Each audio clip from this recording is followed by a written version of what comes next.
अमावस की रात। अमावस की रात भाग 2। उसने अपनी भाभी को मारा और मरा हुआ देख वो खूब रोया। तब तक राजू भी बाहर आ गया। उसने यह सब देख उसकी भी आंखों से आंसू निकल गए। सारा गांव रो रहा था।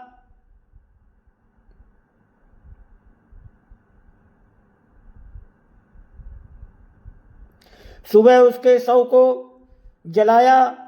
सारे गांव वाले राजू से भला बुरा कह रहे थे कि इसकी वजह से हम सब लोग एक दिन ऐसे ही मरेंगे।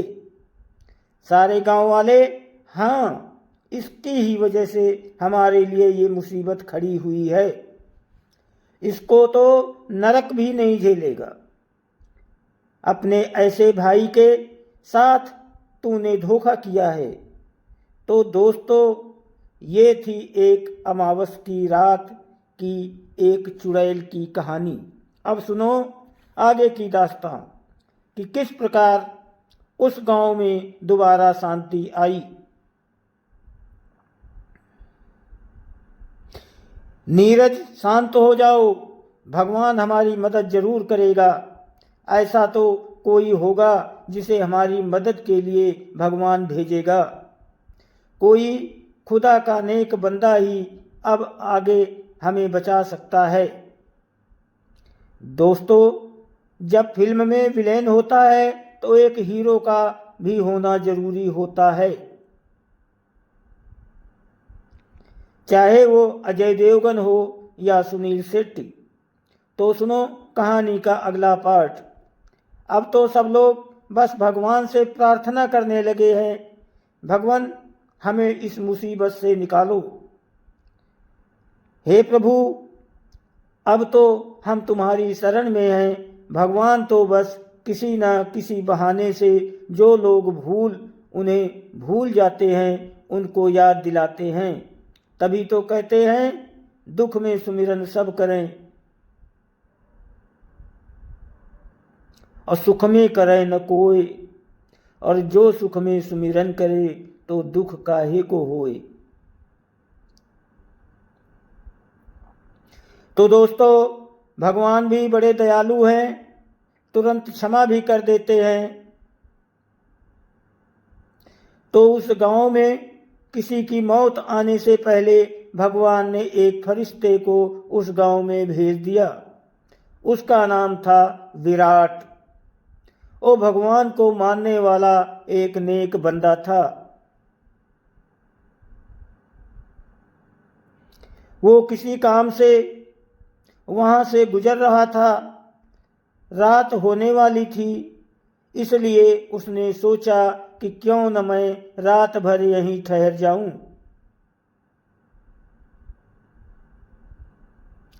वो उस गांव के ओर चल दिया, कमर में तलवार लटकाए हुए, राजाओं जैसे कपड़े पहने हुए। वो पहुंचा गांव में। अजनबी को देखकर कुछ लोगों ने पूछा कि तुम कौन हो और कहां से आए हो।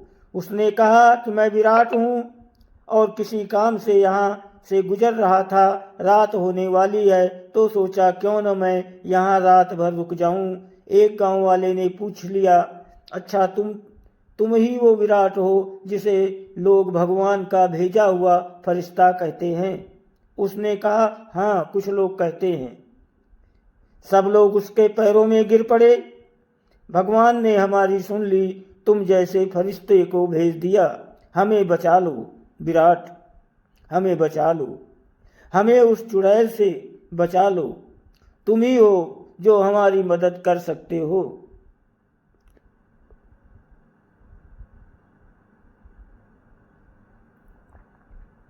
विराट, अरे ये क्या कर रहे हो? पहले खड़े हो जाओ। फिर सब खड़े हो गए। अब बताओ बात क्या है? तुम इतने घबराए हुए क्यों लग रहे हो? अरे गांव अमीन, एक चुड़ैल हम सबको मार डालेगी। अरे मैं आ गया हूं ना, सब कुछ ठीक हो जाएगा।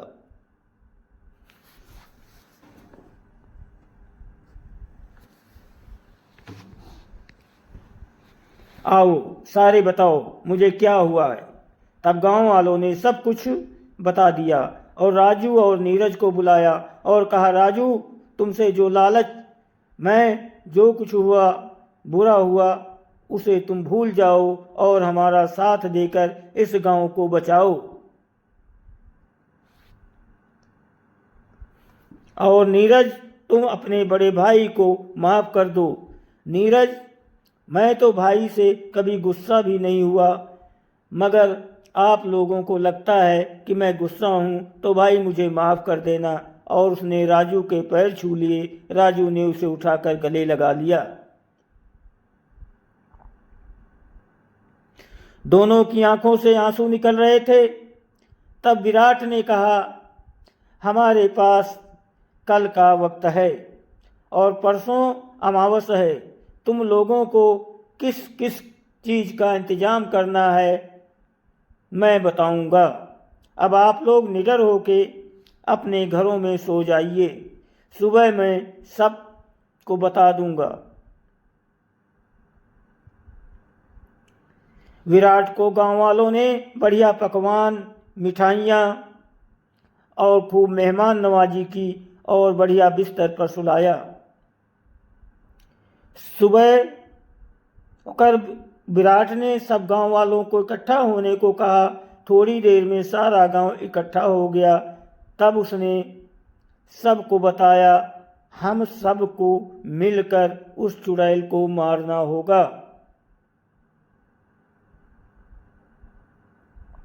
मैं सबको बताता हूं हमें क्या करना है।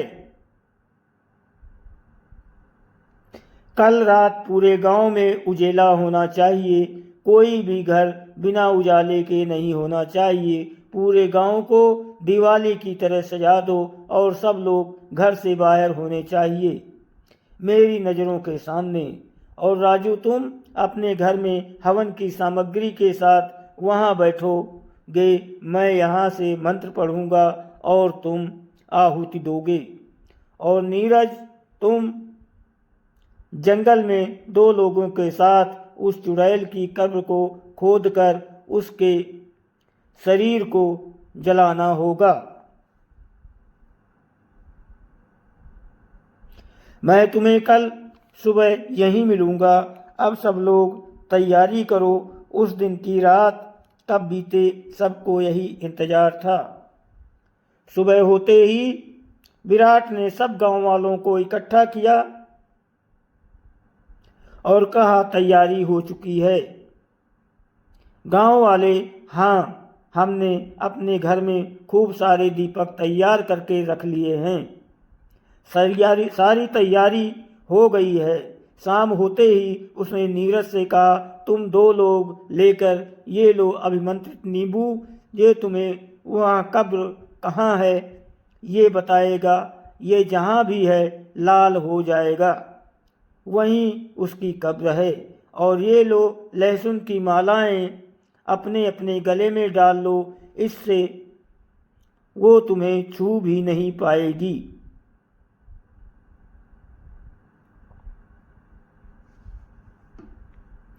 चाहे वो कुछ भी करे, तुम डरना मत। वो किसी भी तरह तुमसे इस माला को उतारने की कोशिश करेगी, पर तुम ये गलती मत करना, वरना वो तुम्हें मार देगी। अब तुम लोग जाओ, अपना ध्यान रखना। वो लोग फावड़े उठाकर जंगल की ओर चले गए। इधर सब लोग इकट्ठे होकर बैठे उस चुड़ैल का इंतजार कर रहे थे।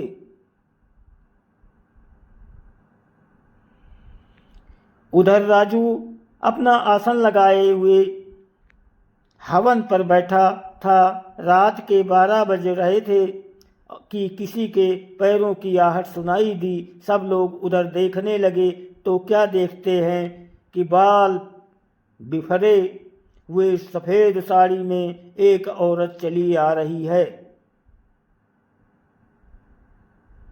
उसने गांव में रात रोशनी देख वो रुकी और फिर आगे बढ़ी। उसने देखा कि सारे गांव वाले बाहर बैठे हैं, जैसे कि उन्हें बिल्कुल डर नहीं।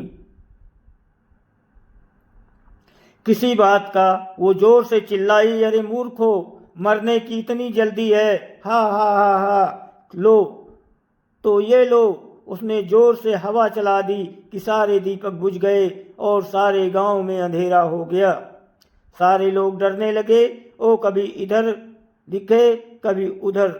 धा हा हा हा हा, अब तुम सब लोग मरोगे। ऐसा होते देख विराट ने कहा, रुक जाओ, इन गांव वालों को छोड़, मुझसे लड़। इनसे मैंने कहा था ये सब करने को। चुड़ैल बोली, तू कौन है? वो बोला, मेरा नाम विराट है और तुम किसी को बिना नुकसान किए हुए यहाँ से चली जाओ, वरना मुझे तुम्हें मारना पड़ेगा। चुड़ैल, तू मुझे मारेगा? हाँ हाँ हाँ हाँ, ये मुझे मारेगा, ये ले। उसने उसको अपनी शक्ति से बहुत दूर फेंक दिया और वो दीवार से जा टकराया। विराट, आ हा हा हा, मेरा सर लगता है, इसे सबक सीखने ही पड़ेगा। उसने अपनी तलवार निकाली और उस पर हमला कर दिया। वो एकदम गायब हो गई। उसका वार खाली निकल गया। अब वो गायब हो गई, बस आवाज दे रही थी। विराट ने भगवान से प्रार्थना की और आंखें खोली। अब उसे वो चुड़ैल दिखाई देने लगी। उसने अपने तलवार से उसके चोट पहुंचा दी।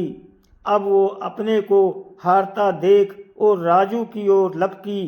विराट ने मंत्र पढ़ना शुरू किए थे। प्रभु, मैं अपने पापों को कबूल करता हूँ, मुझे माफ कर दो, मैं आगे से कभी ऐसी भूल नहीं करूँगा। यही राजू दोहरा रहा था और वो हवन में आहुति दे रहा था। वो उसके ऊपर लपकी, उससे पहले ही विराट ने अपनी तलवार निकाली और उसके पेट में घुसेड़ दी। तलवार उसके पेट को चीरते हुए पार निकल गई। वो चिल्लाई, आ। वो भागती हुई जंगल की ओर चली गई। उधर नीरज और उसके दोस्तों को वो कब्र मिल गई थी। वो उसे खोद ही रहे थे कि उन्हें किसी के चिल्लाने की आवाज़ आई। वो समझ गए कि चुड़ैल आ रही है। उनके खोदने की स्पीड बढ़ाई और उसकी लाश को निकाला। वो लाश को निकाल पाए ही थे कि वो वहाँ आ पहुँची। वो उन पर झपटी। जैसे ही उसने उन पर हमला करना चाहा, वो चीख कर दौड़ जा गिरी, बहुत दूर जा गिरी। वो लहसुन को देखकर दूर से ही चिल्लाए जा रही थी, उसे मत छुओ, उसे मत जलाओ। तब तक विराट भी उसका पीछा करते हुए वहाँ आ गया। उसने कहा, जल्दी से इस शरीर को जला दो। उनके तो हाथ कांप रहे थे, माचिस भी नहीं जल रही थी और वो चिल्लाए, नहीं नहीं नहीं, नहीं जा रही थी। मुझे छोड़ दो, उसे मत जलाओ। माचिस जलते ही उसने उसमें आग लगा दी। शरीर जलने लगा और वो भी जलने लगी। वो नहीं, मुझे छोड़ दो, मुझ पर रहम करो। आ आ आ आ आ आ आ आ, वो राख के ढेर में परिवर्तित हो गई। विराट ने उन तीनों को शाबाशी दी और वो गांव वापस आ गए। सारे गांव वाले अब बहुत खुश थे। सब ने विराट का धन्यवाद किया। सुबह होते ही विराट ने कहा, अब मुझे चलना चाहिए। सब गांव वालों की आंखों में आंसू आ गए और सबको राम राम करके विराट आगे बढ़ गया। दोस्तों वीडियो को लाइक और सब्सक्राइब ज़रूर करें। आप लोग कर दिया करो यार, मेरा सहयोग करो। आपको जैसी कहानी चाहिए आप बताओ, मैं वैसी लाऊंगा कहानी, पर लाइक सब्सक्राइब करो।